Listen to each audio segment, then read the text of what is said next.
ஆகாசின் துன்மார்க்கம். Ahaz ராஜாவாகிற போது 20 வயதாயிருந்து 16 வருஷம் எருசலேமில் அரசாண்டான்.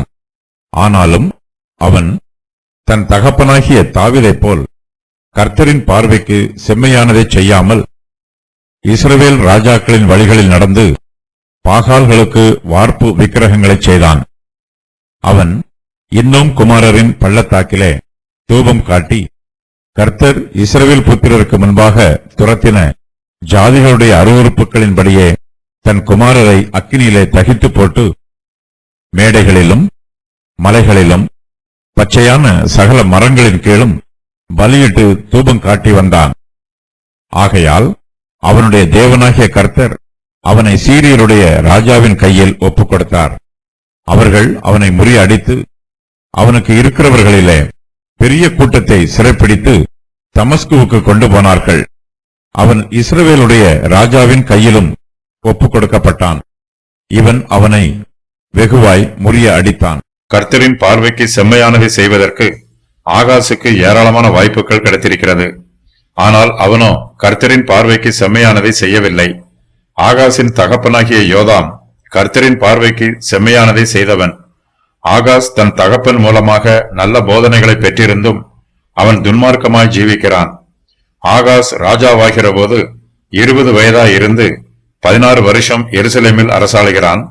ஆனாலும் அவன் தன் தகப்பனாகிய தாவீதைப் போல் கர்த்தரின் பார்வைக்கு செம்மையானதை செய்யாமல் இஸ்ரவேல் ராஜாக்களின் வழிகளில் நடந்து பாகால்களுக்கு வார்ப்பு விக்கிரகங்களை செய்கிறான். ஆகாஸ் கர்த்தருக்கு விரோதமாக பாவம் செய்து தன்னுடைய ஆத்துமாவை கெடுத்து போடுகிறான். அவன் விக்கிரகங்களை ஆராதிக்கிறான். ஆகாஸ் பாகால்களுக்கு வார்ப்பு விக்கிரகங்களை செய்து யூதா ஜனத்தாரையும் விக்கிரக ஆராதனையில் வழிநடத்துகிறான். வடக்கு இஸ்ரவேல் ஜனத்தார் கர்த்தருக்கு விரோதமாக கலகம் பண்ணி தாவீதின் வீட்டாரை விட்டும் கர்த்தரை விட்டும் பிரிந்து போனார்கள். ஆகாசோ கர்த்தருக்கு பிரியமான வழியில் நடக்காமல் கர்த்தரை விட்டு பிரிந்து போன வடக்கு இஸ்ரவேல் தேசத்தாரின் வழிகளிலே நடக்கிறான். கானானியர்கள் விக்கிரகங்களை ஆராதிக்கிறார்கள். இஸ்ரவேல் புத்திரர் விக்கிரக ஆராதனைக்காரரோடு சம்பந்தம் பண்ணக்கூடாது. ஆனால் ஆகாசோ பாகால்களுக்கு வார்ப்பு விக்கிரகங்களை செய்து அவற்றை ஆராதிக்கிறான். ஆகாஸ் யூதா தேசத்திற்கு ராஜாவாய் இருந்தாலும் அவன் கானானியரைப் போல விக்கிரக ஆராதனைக்காரனாய் இருக்கிறான். ஆகாஸ் கர்த்தரை ஆராதிக்கவில்லை. அவன் கர்த்தருடைய ஆலயத்தையும் புறக்கணித்து விடுகிறான். அவன் இன்னும் குமாரரின் பள்ளத்தாக்கிலே தூபம் காட்டுகிறான். கர்த்தர் இஸ்ரவேல் புத்திரருக்கு முன்பாக துரத்தின ஜாதிகளுடைய அருவருப்புகளின்படியே தன் குமாரரை அக்கினியிலே தகித்து போடுகிறான். ஆகாஸ் மேடைகளிலும் மலைகளிலும் பச்சையான சகல மரங்களின் கீழும் பலியிட்டு தூபம் காட்டி வருகிறான். ஆகாசுக்கு கர்த்தர் மீது பக்தியும் இல்லை. அவனுக்கு கர்த்தருடைய ஆலயத்தை பராமரிக்க வேண்டும் என்னும் எண்ணமும் இல்லை. கர்த்தருக்காக ஊழியம் செய்ய வேண்டும் என்னும் ஆர்வமும் அவனிடத்தில் இல்லை. ஆகாஸ் கர்த்தருடைய நியாய பிரமாணத்தையும் மதிக்கவில்லை. ஆகாசின் மனச்சாட்சி கர்த்தருக்கு முன்பாக செம்மையாய் இல்லை. ஆகாஸ் தாவீதின் குடும்பத்தில் வந்தவன். தாவீதின் குடும்பத்தார் கர்த்தருக்கு விசேஷமானவர்கள். ஆகாசோ தாவீதின் குடும்பத்தாருக்கு இருக்கிற நல்ல பெயரை கெடுத்து போடுகிறான். ஆகாஸ் தாவீதின் வழியிலே நடக்காமல் இஸ்ரவேல் ராஜாக்களின் வழியிலே நடக்கிறான். இஸ்ரவேல் ராஜாக்கள் பொற்கன்றுக்குட்டிகளை ஆராதிக்கிறார்கள். ஆகாசும் அவர்களைப் போலவே பொற்கன்றுக்குட்டிகளை ஆராதிக்கிறான். வடக்கு இஸ்ரவேல் தேசத்து ராஜாக்களுக்கு கன்றிக்குட்டிகளை ஆராதிப்பது அரசியல் சம்பந்தப்பட்ட விக்கிரக ஆராதனையாய் இருக்கிறது. தெற்கு யூதா தேசத்திலோ அப்படிப்பட்ட அரசியல் சம்பந்தமான விக்கிரக ஆராதனை எதுவும் இல்லை. யூதா தேசத்தார் கர்த்தரையே ஆராதிக்கிறார்கள். ஆனால் ஆகாசோ கர்த்தரை ஆராதியாமல் கன்றுக்குட்டிகளை ஆராதிக்கிறான். வடக்கு இஸ்ரவேல் தேசத்தார் ஆகாசுக்கு சத்துருக்களாய் இருக்கிறார்கள். இஸ்ரவேல் தேசத்தாரின் விக்கிரக ஆராதனையும் யூதா தேசத்தாருக்கு விரோதமாய் இருக்கிறது. விக்கிரக ஆராதனை கர்த்தருக்கு பிரியமில்லாத காரியம்.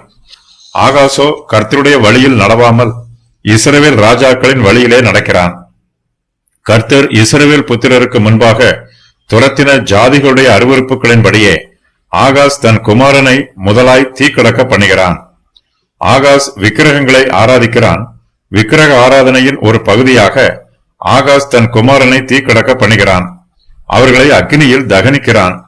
யூதா தேசத்தின் ராஜாவே தன்னுடைய குமாரனை அக்கினியில் தீக்கடக்க பண்ணும்போது யூதா தேசத்தாரும் அவனுடைய விக்கிரக ஆராதனையை பின்பற்றி தங்களுடைய குமாரரை தீக்கடக்க பண்ணுகிறார்கள்.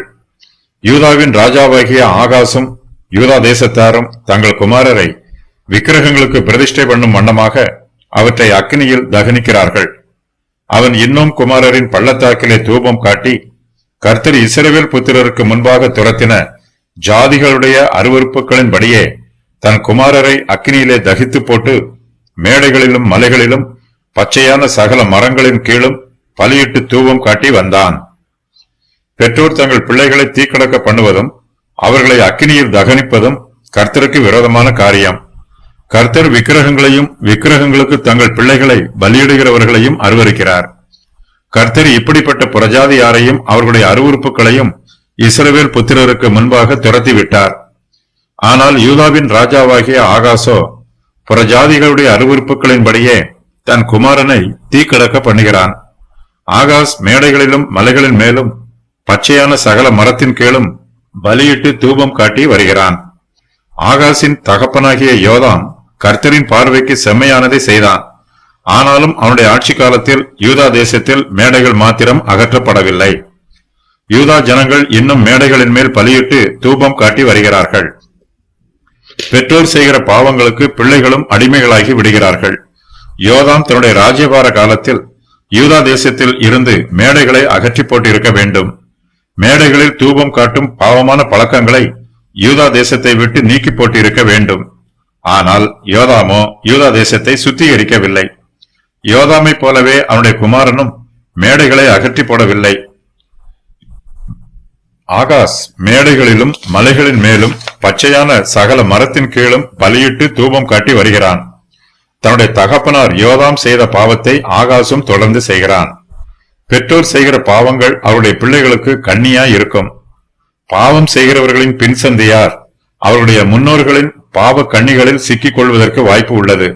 ஆகையினால் பெற்றோர் மிகவும் எச்சரிப்பாக இருந்து பாவங்களுக்கு விலகி ஜீவிக்க வேண்டும். மேடைகளிலும் மலைகளிலும் பலியிட்டு தூபம் காட்டினால் பரலோகத்திற்கு சமீபமாய் போய்விடலாம் என்று ஆகாஷ் நினைக்கிறான். இதற்காக அவன் உயர்ந்த மேடைகளையும் உயர்ந்த மலைகளையும் தேர்ந்தெடுத்து அங்கே விக்கிரகங்களுக்கு தூபம் காட்டி பலியிடுகிறான். ஆகாஷ் பச்சையான சகல மரங்களின் கீழும் பலியிட்டு தூபம் காட்டுகிறான். மரத்தின் நிழல் தனக்கு பரலோகத்தின் நிழலைப் போல பாதுகாப்பாய் இருக்கும் என்று ஆகாஷ் நினைக்கிறான். மரங்களில் இருந்து பழங்கள் கீழே விழுவது போல பரலோகத்தில் இருந்து தனக்கு ஆசீர்வாதங்கள் கீழே விழும் என்று எதிர்பார்க்கிறான். புறஜாதிகளுடைய அருவருப்புகளின்படியே தன் குமாரரை அக்கினியிலே தகித்து போடுகிறான். இது ஆகாஷ் செய்த எல்லா பாவங்களிலும் மிகவும் மோசமான பாவமாக இருக்கிறது. கர்த்தருடைய கோபம் ஆகாசுக்கு விரோதமாக திரும்புகிறது. ஆகையால் அவனுடைய தேவனாகிய கர்த்தர் அவனை சீரியருடைய ராஜாவின் கையில் ஒப்புக் கொடுக்கிறார். சீரியர்கள் ஆகாசை முறியடித்து அவனுக்கு இருக்கிறவர்களிலே பெரிய கூட்டத்தை சிறைப்பிடித்து தமஸ்குவுக்கு கொண்டு போகிறார்கள். ஆகாஸ் இஸ்ரவேலுடைய ராஜாவின் கையிலும் ஒப்புக் கொடுக்கப்படுகிறான். இஸ்ரவேலர் ஆகாசை வெகுவாய் முறியடிக்கிறார்கள்.